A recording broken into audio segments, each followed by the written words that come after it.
Bem-vindos ao 5º episódio do podcast Igualdade em Foco, um espaço dedicado a abordar questões cruciais para a promoção da igualdade de género. Eu sou Ana Ribeiro.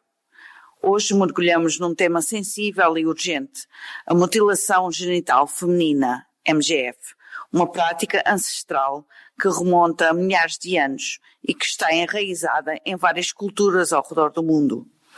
Considerada uma violação flagrante dos direitos humanos e uma forma extrema de violência de género, afeta milhões de mulheres e meninas. A complexidade da MGF, os seus impactos na saúde física, sexual, reprodutiva e psicológica das mulheres serão alguns dos temas a desenvolver com a nossa convidada, a especialista Alexandra Alves Luís. Fiquem connosco.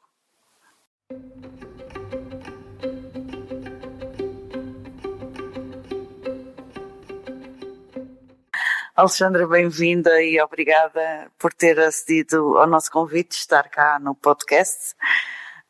Começou a sua carreira académica com uma licenciatura em Organização e Gestão de Empresas, mas hoje é uma referência na luta contra a MGF. É um longo caminho, como é que chegamos aqui? Olá, obrigada pelo convite. Sim, realmente se eu pensasse na altura em que decidi fazer o curso de gestão, que hoje me encontrava no mundo associativo, nas organizações de mulheres, seria algo muito pouco provável. Eu penso que houve um momento na minha vida profissional que fez essa mudança.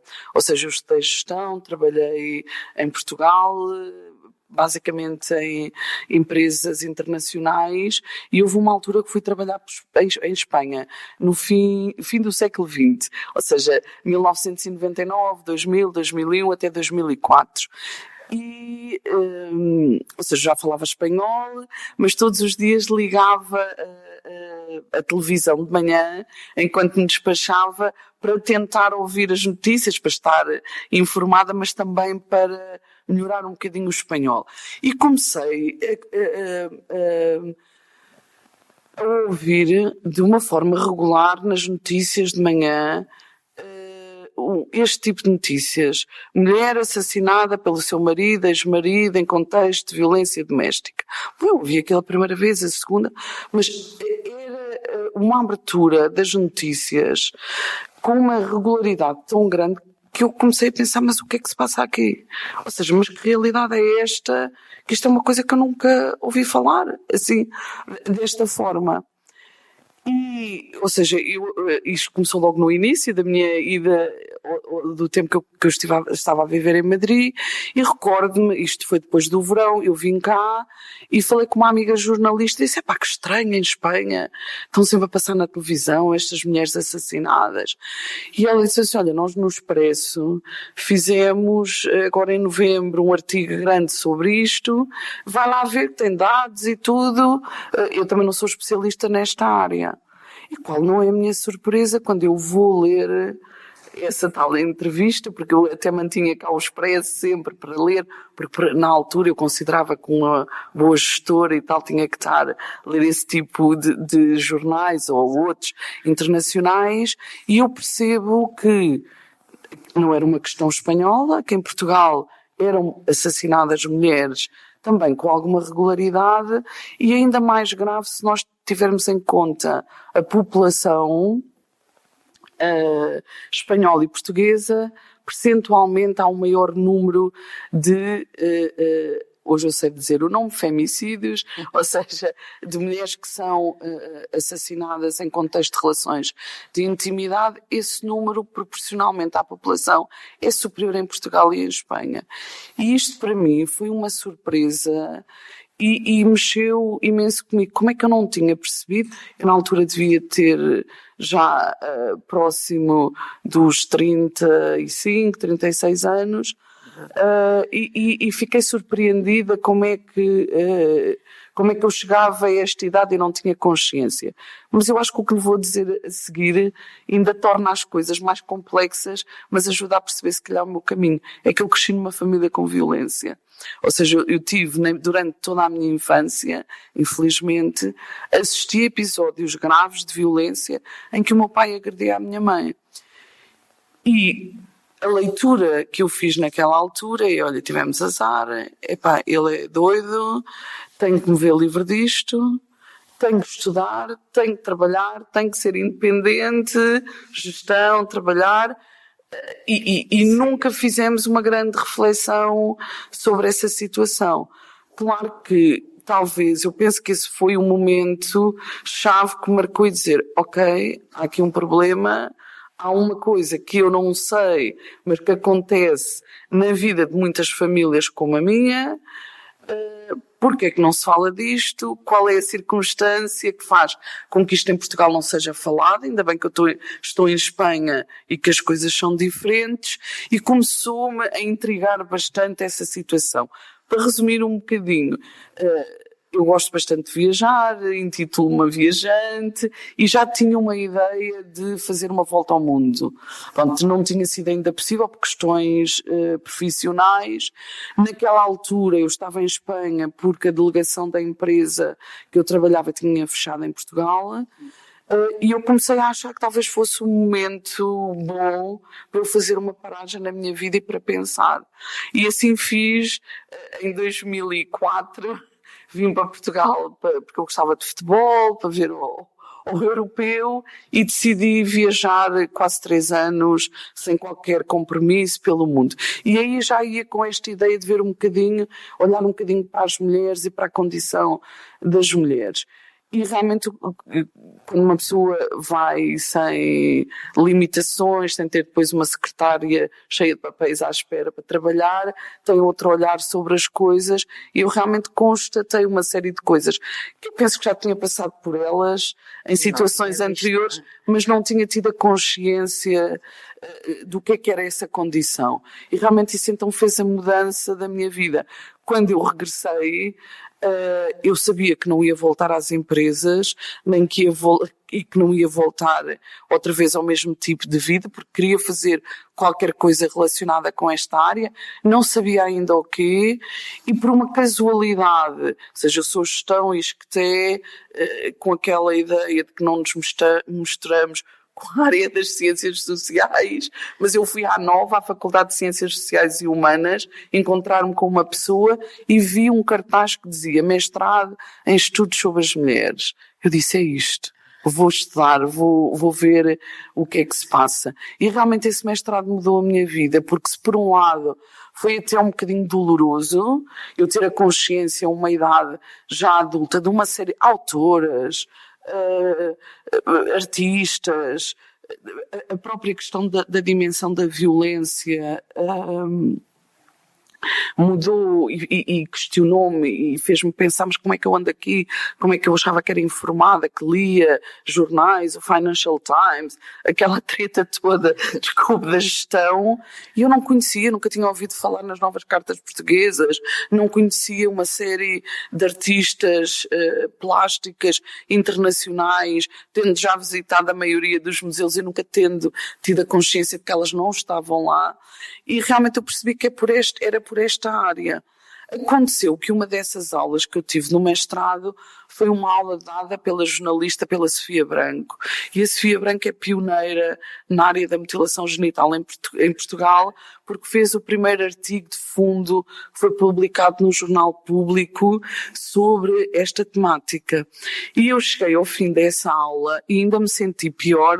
Porquê? Porque na altura que eu tinha feito o Erasmus na Alemanha, no início dos anos 90, uma vez uma rapariga guineense tinha falado comigo sobre uma coisa que faziam no país dela, que era muito mau, e eu, como aquela questão que me preocupava e preocupa da questão do colonialismo e pelo facto de Portugal, não é, ter sido um país que colonizou, ocupou a Guiné com consequências que nós sabemos bastante graves, fez com que eu lhe respondesse, pois, mas como eu sou portuguesa não vou emitir uma opinião, não quero ferir, não quero.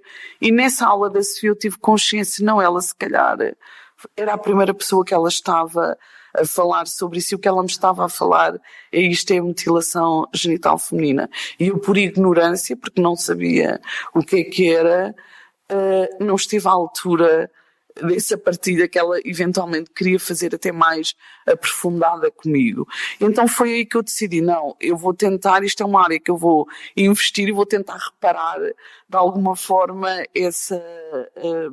ou seja, essa resposta que eu na altura dei a pensar que estava a ser politicamente correta por não interferir e não emitir nenhum tipo de opinião sobre um país que tinha estado muito tempo sob uma ocupação colonial portuguesa, mas afinal eu se calhar tinha ali e tinha uma sobrevivente à minha frente que queria falar comigo e eu não estive à altura da resposta. E foi aí que comecei a trabalhar de uma forma mais persistente e continuada, mais ou menos desde 2012, e tenho vindo a trabalhar, a aprender, não é?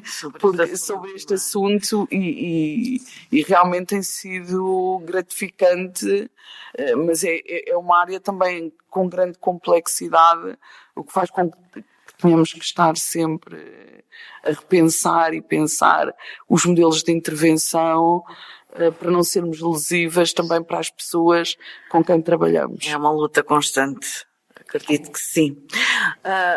Para o nosso público, para quem nos está a ouvir, vamos daqui desmistificar o que é a MGF, onde se pratica, porquê, e faz sentido falar em MGF em Portugal. Ok, então se calhar começando, há uma questão importante em relação à terminologia. A nível académico, a nível profissional, usa-se a expressão mutilação genital feminina, mas normalmente para as pessoas afetadas pela prática é um nome com o qual as pessoas não se identificam. Então muitas vezes, na maioria das pessoas sobreviventes, vítimas da prática, utilizam a palavra xisão. Por isso nós aqui vamos saltar entre a mutilação genital feminina e a excisão, porque nós, no nosso caso, da associação que eu pertenço hoje, que é a Associação Mulheres Sem Fronteiras, nós trabalhamos com meninas e raparigas e mulheres adultas que foram vítimas desta prática e por isso tentamos adaptar também a linguagem ao que é a sua realidade. Mas ou seja, a mutilação genital feminina também se designa o corte dos genitais femininos ou a excisão, no fundo são um conjunto de intervenções ou todo o tipo de intervenções que se possam fazer nos órgãos genitais femininos externos. Ou seja, estamos a falar na vulva, ou seja, é algo que acontece nos órgãos femininos externos e que no fundo são provocadas diferentes tipos de lesões nesses órgãos. E, obviamente, essas intervenções não são feitas com qualquer fundamento de uma necessidade médica de uma intervenção. Estamos a falar de órgãos que estão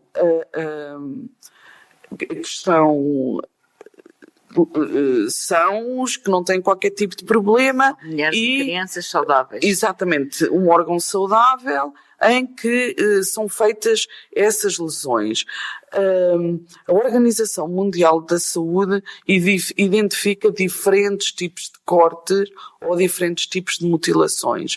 Essa variedade vai acontecer consoante o povo. Nós estamos a falar de uma prática milenar, que os primeiros vestígios remontam ao tempo dos egípcios, ou seja, não é uma coisa recente, não é uma coisa já muito enraizada. Muito enraizada e com muitos anos, e o tipo de corte ou de modificação que é feito depende do povo de origem. E nós podemos ter, em alguns Estados-nação, diferentes povos que fazem a prática de diferentes maneiras. Isso é importante, é sempre aqui um desafio, porque não é uma coisa standard que se encontre da mesma forma em todos os sítios. Os diferentes tipos, que são 4, aqui também não entrando muito em detalhe, mas no fundo o que vai variar qual é a parte da vulva que vai ser afetada. Ou seja, nós temos o tipo 1 e o tipo 2, em que normalmente existem cortes. Esses cortes no tipo 1 são em menor, numa parte menor da vulva, sendo sempre cortes e lesões muito graves, mas afetam essencialmente o prepúcio do clítoris ou a parte do clítoris que na vulva está no exterior, e pode afetar os pequenos lábios ou os grandes lábios, mas é mais reduzido. O tipo 2 afeta da mesma forma o que disse também o prepúcio do clítoris e o clítoris, mas pode levar à remoção total dos pequenos lábios e dos grandes lábios. Estes dois tipos são os tipos com uma maior prevalência, 75%, 80% a nível mundial e também em Portugal. Depois há um terceiro tipo que se chama a infibulação, onde pode existir corte ou não do clítoris e do prepúcio, mas o que se vai fazer é uma junção dos grandes lábios e cozer os grandes lábios, onde a mulher, neste caso ainda normalmente é feito em meninas, vai ficar apenas com um orifício pelo qual é expelida a urina. Posteriormente, quando a rapariga ou a menina menstrua, também o fluxo menstrual. E depois é suposto, na noite de núpcias, ou em que há o primeiro contacto íntimo, porque se pressupõe também que não deve existir contactos de intimidade antes do casamento, supostamente o marido acabará, através da penetração, por alargar esse buraco ou rasgar. Normalmente em contextos onde a mulher não é seguida a nível da saúde pública ou não tem acesso a cuidados de saúde, o que vai acontecer muitas vezes é que neste caso, onde seria necessário para existir um parto vaginal que a mulher passasse por uma intervenção em que voltasse a ser descosida e pudesse esse parto acontecer, ou no caso de já não ser possível fazer a tal desinfibulação para tentar voltar a ter a vulva semelhante, entre aspas, ao que ela estava antes deste procedimento.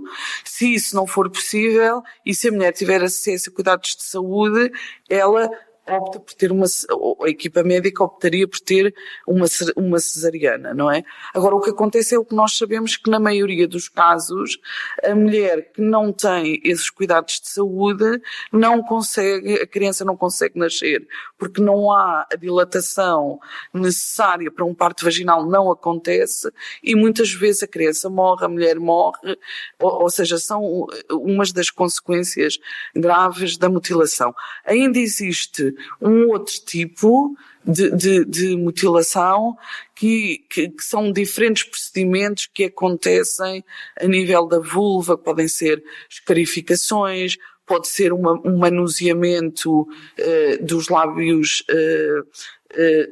vaginais, ou outro tipo de práticas, colocação de alguns materiais. O que este tipo, como é supostamente considerado menos lesivo, não é tão prevalente e não é tão estudado.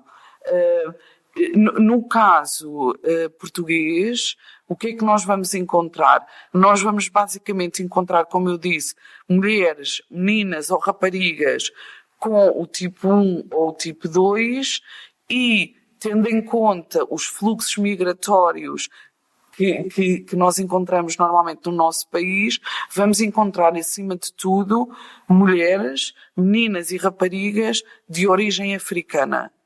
Ok? Ou seja, não quer dizer que esta prática acontece em todo o mundo. Eu digo sempre isto, nós vamos encontrar sobreviventes, vítimas, em qualquer país no mundo. Eu até acho que na Antártida pode existir lá uma cientista que possa ter passado pela prática e que também, inclusive na Antártida, eventualmente podem existir mulheres afetadas por esta prática. No caso português, quem é que nós vamos encontrar?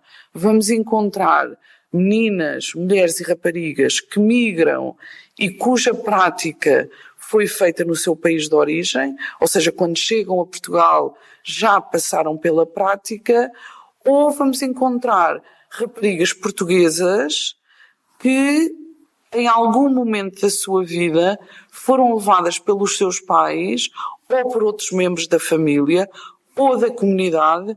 Temos registros, às vezes também, mas em tempos mais distantes, de imames que podem levar um grupo de raparigas, por exemplo, ao seu país de origem, sem que a menina ou a rapariga saiba que vai passar pela prática. Ou seja, supostamente é uma viagem, e algumas dessas viagens até podem não ter o objetivo de fazer a prática às meninas. É uma viagem para conhecer, por exemplo, a família alargada, e o que acontece é que uma vez que elas se encontram no país de origem dos seus pais ou dos seus antepassados, alguém na família alargada, podem não ser os pais, mas também podem ser os pais. Mas pode ser uma tia, pode ser uma avó, decide que devido à idade daquela menina, ela já está em condições para ser submetida à prática. E nós conhecemos várias, hoje mulheres, outras raparigas portuguesas, que nasceram em Portugal, que estudaram sempre na escola pública portuguesa, que sempre foram ao Serviço Nacional de Saúde, seja portuguesas como qualquer outra portuguesa que num determinado momento da vida, nessa viagem em que supostamente iam de férias conhecer parte da família, passaram por essa prática. O que é que eu posso dizer aqui sobre estes casos? As pessoas costumam muitas vezes dizer-me: mas eu acho que se faz cá, eu já ouvi dizer que se faz cá. Nós não temos evidências dessa prática. E nós até pensamos que é um bocadinho de uma certa leviandade, muitas vezes as pessoas afirmarem, mas sem nunca conseguirem provar que aconteceu cá em Portugal. Eu não sei se aconteceu ou não. Pode ter acontecido no passado. É difícil saber, não é? Ou seja, neste caso, como é que nós sabemos? Porque nós falamos com as pessoas e as pessoas não têm medo. Ou seja, a partir do momento que se cria este laço de confiança em que a pessoa partilha connosco como é que foi, como é que aconteceu, a pessoa diz-nos efetivamente o que é que aconteceu. Eu não vou dizer que nunca aconteceu. Nós é que não temos acesso, nem nunca tivemos conhecimento de ninguém que tivesse passado pela prática. Isto quer no trabalho normal que faço e que fazemos na associação, mas também eu tive a oportunidade de participar no estudo de prevalência, que foi um estudo desenvolvido na Faculdade de Ciências Sociais e Humanas em 2014-2015, em que, juntamente com dois colegas guineenses, que é a Khadija e o Tcherno, e eu fizemos todas as entrevistas. Ou seja, entrevistei pessoas. Nós, a Khadija e eu, entrevistávamos as senhoras, ou mulheres, ou raparigas, e o Tcherno falava com os homens. E, contrariamente a outro tipo de intervenção, uma vez que ali nós chegávamos às pessoas, ou porque as conheciam, ou por pessoas que nos recomendavam, as pessoas não se importavam de falar comigo, não é? Porque à partida eu não serei interlocutora para algum tipo de pessoas e se calhar ainda teremos oportunidade de falar sobre isso. Mas neste caso, nenhuma destas pessoas teve a prática feita em Portugal. Ou seja, das pessoas portuguesas, foi sempre circunstâncias em que foram levadas a um país de origem, umas eventualmente já iam com esse fim, mas outras partilharam que nem sequer era uma coisa que estava planeada, mas ficaram depois um tempo e a avó ou a tia, porque são pessoas importantes na comunidade, decidiram que ela deveria passar pela prática. Ou seja, estou a falar de situações de meninas que podem ter 5, 6, 7, 11, 12, até à menina o relato que me foi feito. Não foi pela própria, foi por uma irmã que foi submetida à prática, uma menina portuguesa com 16 anos. Ou seja, que foi algo que teve um impacto bastante forte, não só a nível físico, mas também a nível da saúde mental dessa rapariga, hoje mulher que já não se encontra sequer em Portugal. Se faz sentido nós pensarmos sobre esta questão em Portugal? Sim, porque se estima que existem cerca de 6.600 meninas, mulheres e raparigas que possam viver em Portugal com consequências desta prática. No meu entender, poderia ser até uma só, e sim fazia sentido trabalhar e pensar sobre esta prática. Agora, o que é que talvez seja importante? É a forma como nós pensamos e como intervimos. Porque nós temos que pensar, e muitas vezes eu assusto-me com alguns comentários que eu ouço quando se assinala o 6 de fevereiro, que é o Dia de Tolerância Zero à Mutilação Genital Feminina, uma data internacional, as barbaridades que as pessoas escrevem sobre as pessoas que são afetadas por esta prática, onde tudo remete para questões ligadas ao racismo, ao colonialismo, ou não olharmos a outra pessoa como um ser humano, mas remetemos para outra ordem de valores que eu não quero aqui nem sequer mencionar as palavras que são ditas. Então eu penso que é muito importante perceber que quem faz esta prática acredita que está a fazer o melhor para esta criança e para esta menina. Ou seja, as pessoas não fazem esta prática, como muitas vezes também se diz, para castigar. É exatamente o contrário. Porque existem um certo número de mitos e também consequências para a rapariga ou mulher que não seja xizada, que faz com que as famílias continuem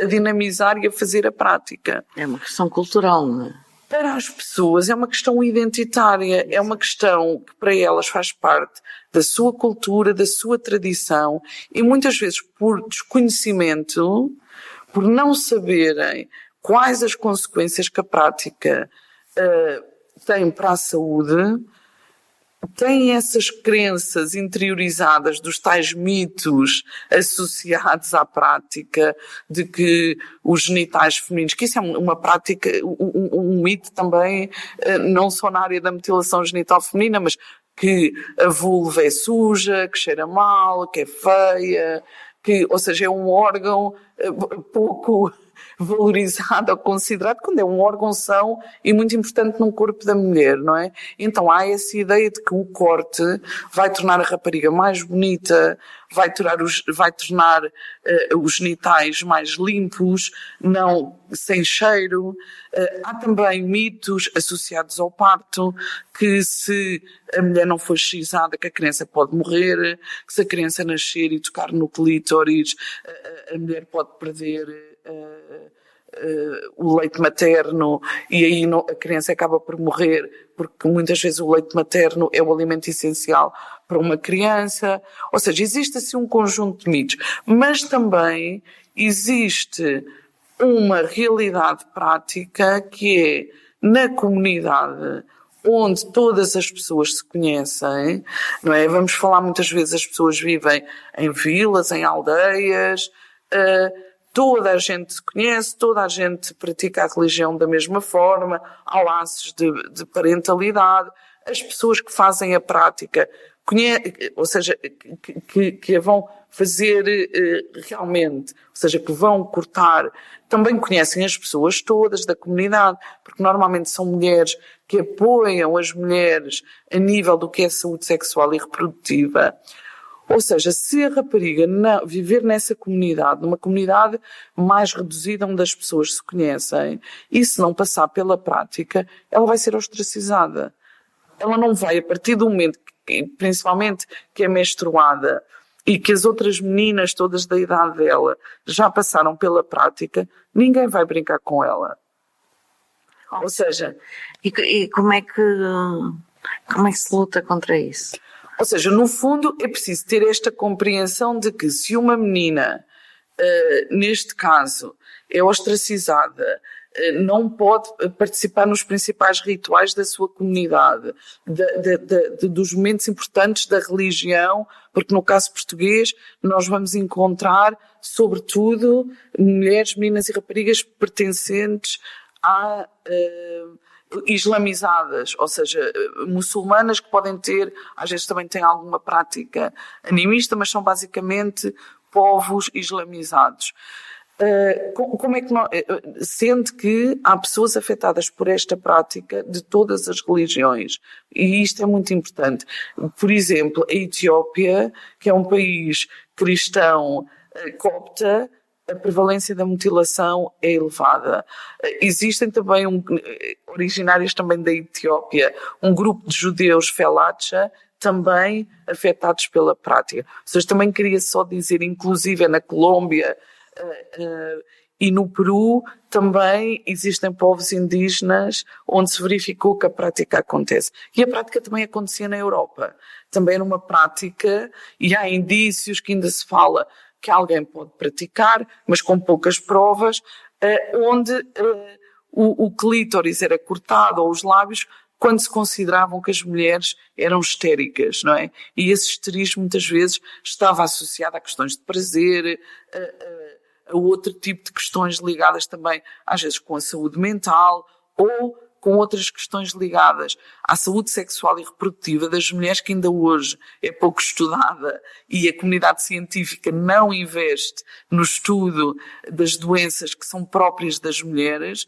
Então isso também acontecia na Europa. E vimos que houve um desaparecimento da prática. E nós acreditamos que a prática pode ser eliminada, a que acontece hoje em dia, numa geração, que é o desafio na Agenda 2030 das Nações Unidas, eliminar a prática. Como?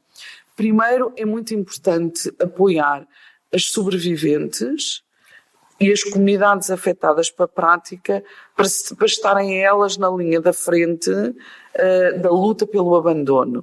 Porque são as pessoas que conseguem falar como ninguém dentro da sua comunidade. Para isso, o que é necessário? Financiamento, ok? Ou seja, é necessário apoiar as associações de mulheres, as associações de migrantes, quer nos países de origem, quer nos países de destino, neste caso como Portugal, com verbas significativas para que as pessoas tenham condições de trabalhar contra a prática. Nós sabemos que há vários, ou seja, praticamente em todos os países que têm uma prevalência elevada da prática, na origem, há muitos projetos, quer financiados pela ONU Mulheres, pela Unicef, pelo FNUAP, mas também pelos diferentes projetos de cooperação europeu. A Alemanha, a Espanha, nós também já tivemos projetos, ou seja, no sentido de permitir que as pessoas, junto do seu próprio povo, comunidade, possam trabalhar através da educação de uma forma não lesiva, para que as pessoas compreendam que é uma prática que traz consequências negativas, porque, para além daquela consequência imediata, que é a menina ser aceita na sua comunidade, tem um conjunto de outras consequências lesivas que afeta a menina ao longo da sua vida. Desde menina, rapariga, mulher. Eu falei com uma senhora perto dos 80 anos e sei o que é que ela me disse. Ela disse: lá embaixo nunca funcionou, não é bom, tive sempre dores, não gostei de nada que aconteceu. Eu perguntei se ela uma vez tinha ido ao médico. Ela disse: não, mas ninguém quer saber de nós. Então, este trabalho do investimento, da educação, trabalho com os homens, é muito importante. Porquê? Porque são os homens que continuam a querer a mulher xizada. Ou seja, nós cá em Portugal trabalhamos em contexto escolar, trabalhamos também com associações parceiras, como por exemplo a Associação dos Filhos e Amigos de Farim, que é a única associação que tem um grupo vasto de ativistas, mulheres e homens, e que dizem publicamente ou declaram-se publicamente contra a prática, porque nós não podemos ter ambiguidade a este nível, não é? Não podemos, nos contextos, falar abertamente contra a prática, mas depois em contexto comunitário sermos omissos e não falarmos. Não. Esta associação, que é a nossa associação parceira, toda a gente fala sem problemas contra a prática, homens e mulheres. E neste caso, o trabalho com os homens é muito importante e são eles próprios, que não só desta associação, mas outros que nós conhecemos e que trabalhamos, que dizem que se o homem não quiser uma mulher xizada, então as pessoas deixam de xizar. Se a família aceitar que ele case com uma mulher e considere que ela é igualmente pura, que é casta. Eu estou a dizer isto porque é o que as pessoas procuram num casamento. Sim. Não quer dizer que seja exatamente as expressões que eu estou de acordo. Então, esse trabalho é muito importante. Depois, eu penso que na Europa e em Portugal e também nos países de origem, a saúde tem aqui um papel muito importante. Porquê? Porque a prática tem consequências lesivas para as meninas, para as mulheres e para as raparigas e é necessário ter respostas adequadas a nível da saúde.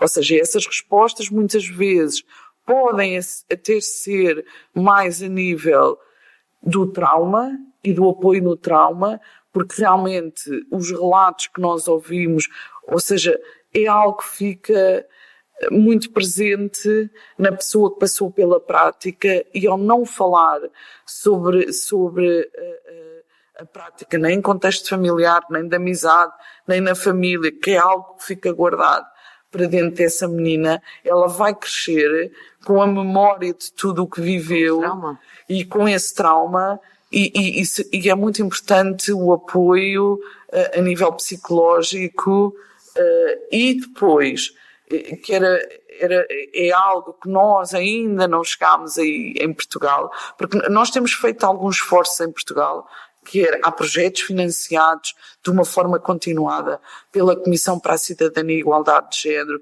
com um programa específico, e isso é muito importante. Claro que nós gostaríamos que existisse mais verba, não é, para fazermos outras coisas, mas é bastante importante já esse apoio e ou seja, é uma mensagem também que se passa para a comunidade, ser um programa específico na área da mutilação genital feminina. Na altura em que a Secretária de Estado era a professora Rosa Monteiro, foi criado um programa que se chama Práticas Saudáveis. E, no fundo, o que é que o Práticas Saudáveis faz? Convoca a saúde também para ter um papel mais ativo nesta área. Em cada ACES, ou agrupamento dos centros de saúde, portanto, agora toda esta área da saúde também está a sofrer alguma modificação, mas nesta terminologia, dentro da área metropolitana de Lisboa, que é onde a prática está mais prevalente, existe um ponto focal, e esse ponto focal é a pessoa que não só capacita os seus colegas, como tem a responsabilidade de acompanhar e fazer a articulação também com a sociedade civil. Houve um investimento também em realizar pós-graduações nesta área da mutilação genital feminina, destinadas essencialmente a profissionais na área de saúde. Ou seja, nós já podemos dizer que na maioria dos hospitais, e como disse também, nos ASES e em várias unidades de saúde, existem pessoas com formação, porque nós encontramos muitos médicos, ou enfermeiras, enfermeiros e médicas, que nos diziam, quando nós às vezes abordamos esta questão, mas isso é o quê? Mas isso acontece em Portugal? Então, existia também esse exatamente. Desmistificarmos, não é? Exato. Questões. Então, é muito importante também esta capacitação dos profissionais. E nós aqui, claro, este projeto Práticas Saudáveis, porque nós sabemos que há consequências lesivas logo a nível físico, não é? E essas consequências são várias, desde infecções urinárias, desde de problemas também com a cicatrização, fístulas que às vezes as mulheres têm pela forma também como o corte foi feito, mas muitas questões também ligadas ao parto. E muitas dúvidas das raparigas sobre o que é que lhes vai acontecer quando eventualmente quiserem ter filhas. E depois uma outra questão grande, mais na área da sexualidade, é a dificuldade e as relações íntimas não prazerosas, com alguma dor, em que também é importante trabalhar essa questão com as sobreviventes.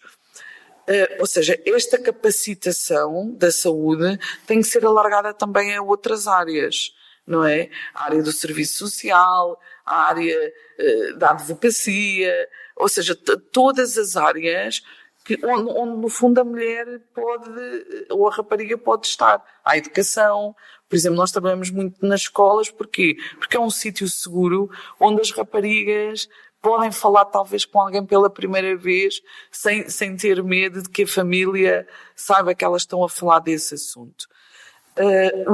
O que é que seria importante fazer no caso português, que é algo que os outros países, como Portugal, onde a prática existe, ou é mais prevalente na União Europeia, já fazem, é pensar em 2 tipos de resposta que nós ainda não temos. Por um lado, é ter e envolver as líderes comunitárias. Pronto, há pessoas que também chamam mediadoras culturais ou comunitárias, mas como há aqui questões também ligadas às vezes à mediação, ligada à Convenção de Istambul, eu prefiro chamar-lhes líderes comunitárias e no fundo o que é que estas pessoas fazem? Estas pessoas podem trabalhar quer nos hospitais, quer nas escolas, quer nas câmaras municipais, quer nos centros de saúde e falar e acompanhar as mulheres logo desde uma idade terra, quando vão aos centros de saúde, podem fazer o apoio na tradução. Porquê? Porque muitas mulheres não têm uma proficiência do português, é preciso aqui algum apoio, falam as suas línguas originais e muitas vezes não se conseguem comunicar de uma forma suficiente com os profissionais de saúde e são pessoas que depois na comunidade também podem fazer esse acompanhamento. É um modelo que existe em França e que funciona muito bem. Ou seja, por exemplo, elas estão no hospital, quando a mulher nasce e tem uma filha, uma mulher xizada, vão felicitar. Ajudam também que a família aceite as meninas de uma forma mais positiva e depois, obviamente, trabalham também sobre a questão concreta da mutilação genital feminina. Mas são vistas aqui, não substituem ninguém. Porque uma enfermeira, um enfermeiro, ou uma médica ou um médico têm na mesma o seu papel, ou assistente social, mas estas pessoas são aqui facilitadoras deste contacto. E normalmente são pessoas da comunidade afetada, elas próprias às vezes também sobreviventes, que sabem muito bem o que é o caldo cultural onde viveram, têm exatamente essa... Faz toda a diferença. E faz toda a diferença.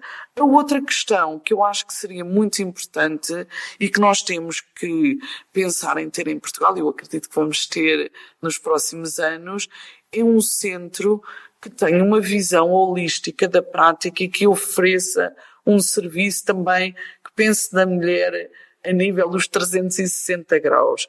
O que é que eu quero dizer com isto? Quero dizer que seria um local com uma equipa multidisciplinar a nível da saúde, não é? Obviamente, enfermeiros, enfermeiras e médicos, mas com diferentes valências, desde a ginecologia, à obstetrícia, à urologia, também a questões relacionadas com a psicologia, a psiquiatria, as tais líderes comunitárias, e que essas pessoas em conjunto avaliassem e falassem com a mulher para tentar perceber se a cirurgia reconstrutiva que já é feita em vários países e oferecida à mulher de forma gratuita, se seria uma solução para ela. Que tipo de lesão é que ela tem e o que é que essa cirurgia lhe poderia trazer como uma melhoria do seu bem-estar. E nós ainda não temos esta resposta. Ou seja, obviamente há pessoas que têm que ser treinadas, formadas, para poder fazer esse procedimento, mas acima de tudo era preciso ter essa valência concentrada num centro e poder dar essa resposta às mulheres. Eu penso que esse terá que ser o nosso caminho. Concentrar esforços, não é? Exatamente. E porquê? Porque hoje o que é que nós temos? Os profissionais de saúde podem registar os casos que conhecem na plataforma de registros de saúde de forma anónima, ou seja, os dados que nós vemos publicados na comunicação social advêm desses registros na área da saúde e são registros anónimos, ou seja, nunca se sabe é senhor A, B ou C, só se sabe aquelas perguntas que são colocadas quando o profissional e com a autorização da pessoa, mas isso não chega. Ter só os números não chega, é preciso agora trabalhar e cuidar das pessoas. Sim, nós sabemos que há esforços já para muitos profissionais que tentam apoiar o melhor possível, mas era preciso essa resposta estruturada, publicitada, com equipas fortalecidas para as mulheres e as meninas e as raparigas terem essa resposta, porque hoje o trabalho faz-se muito, que eu até louvo, não sei como é que os profissionais de saúde conseguem fazer, no bloco de partos, quando se percebe que a mulher é mutilada, não é? E que se faz ali uma abordagem, depois um encaminhamento para na unidade de saúde ela ser seguida e caso tenha uma menina, a menina também ser sinalizada para os núcleos, ou para o núcleo hospitalar, ou para o núcleo local de apoio a crianças e jovens em risco, para poder haver esse acompanhamento para que ela não seja submetida à prática. Mas é curto, ou seja, é uma resposta que é curta, não é? Porque nós temos, se calhar, todos os dias, quando vamos no bar, quando vamos no autocarro, quando vamos às compras, quando estamos na fila do multibanco, nós temos à nossa volta mulheres que aparentemente parecem saudáveis, porque estão ali funcionais, mas que vivem com essa dor e com esse trauma. O que me leva à última pergunta, que é saber o que é que nós, cidadãs e cidadãos comuns, podemos fazer. Eu penso que uma das coisas mais importantes é cuidarmos a linguagem e a forma como falamos sobre estas pessoas. Estas pessoas são seres humanos, são pessoas que são vítimas de uma prática que elas próprias não escolheram passar por elas. Ok? Voluntário. Não é voluntário, ou seja, mas qualquer vítima merece respeito, mas estas pessoas em particular. Porquê? Porque nós estamos aqui a falar muitas vezes em pessoas africanas ou afrodescendentes que têm um tom de pele mais escuro, diferente, eventualmente, da maioria da população portuguesa. E nós sabemos que o racismo estrutural existe e afeta muito essas pessoas. E sabemos também pelo tipo de palavreado que as pessoas utilizam e pelos comentários que fazem do estilo Portugal devia mandar essas pessoas todas para o país de origem. Ou seja, mas o que é isto? Ou seja, nós estamos a falar de pessoas que são sobreviventes de uma prática que não escolheram mandar para onde? Fazer o quê? Não é? Mas é que as suas mães, tias e avós vêm numa linhagem do mesmo tipo de prática que elas também não escolheram. Ou seja, no fundo, esta sociedade machista e patriarcal que faz com que este tipo de práticas seja feito às mulheres, fez com que para estas mulheres e raparigas a prática se manifestasse desta forma. Então, eu penso que é cuidar, perceber que é uma prática que é lesiva, que é uma prática que devemos apoiar as sobreviventes que querem lutar pela prática. Eu não conheço nenhuma mulher que tenha passado pela prática que diga que isto é bom e quer continuar. Elas precisam de apoio para lutarem pela eliminação. Ou seja, é preciso investir nas associações que trabalham nesta área, investir nas mulheres que estão capacitadas e que são sobreviventes e que muitas vezes têm trabalhos precários, de limpeza, da patroa para C, para o supermercado Y, andam a saltar de um lado para o outro. Estamos a falar de pessoas com mestrados, com licenciaturas, mas nem é às vezes necessário porque têm outra formação, uma qualificação profissional que permitiria trabalhar com as diferentes instituições que já mencionámos antes e que não trabalham porque não há dinheiro. Ou seja, as fundações, as pessoas que têm dinheiro, que queiram apoiar, não tenham uma ideia de que as associações não têm trabalho digno nesta área, as associações têm um trabalho excelente e estas pessoas, na maioria das vezes, são convocadas, são ouvidas, sempre a custo zero, e tiram dias de férias onde podiam estar com a sua família e com os seus filhos para poder apoiar as causas e para poder dar a voz. Por isso, informemo-nos. E como falámos no início, a prática tem muitas cambiantes, ou seja, podemos ler sobre a mesma, há várias documentação, até no site das associações, mas também da própria SIG, temos também todo o nível das políticas públicas, não só, neste caso, a nível do Governo Central, mas também os municípios nos seus planos para a igualdade e para os planos para a não violência.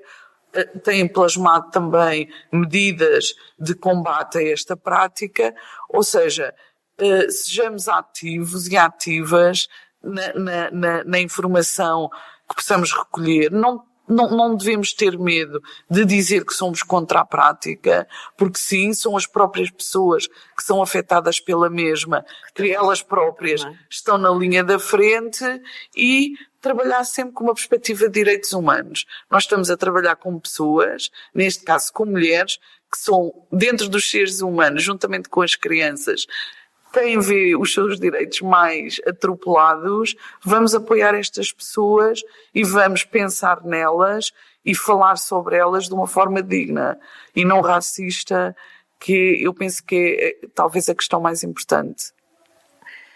Vamos continuar e espero para o ano voltarmos a falar no mesmo tema, ou sempre que tivermos hipóteses, para combater a MGF. Despedimos-nos lembrando que a luta contra a mutilação genital feminina é uma componente crucial numa sociedade que se quer mais justa e igualitária, onde os direitos humanos são respeitados e protegidos por todas as mulheres. Alexandra, mais uma vez, obrigada por ter estado connosco. O podcast Igualdade em Foco volta a 24 de março. Obrigada. Obrigada eu. E obrigada também à Câmara Municipal do Montijo por todo o trabalho que tem feito nesta área, porque é também um exemplo de uma boa prática. Obrigada. Obrigada.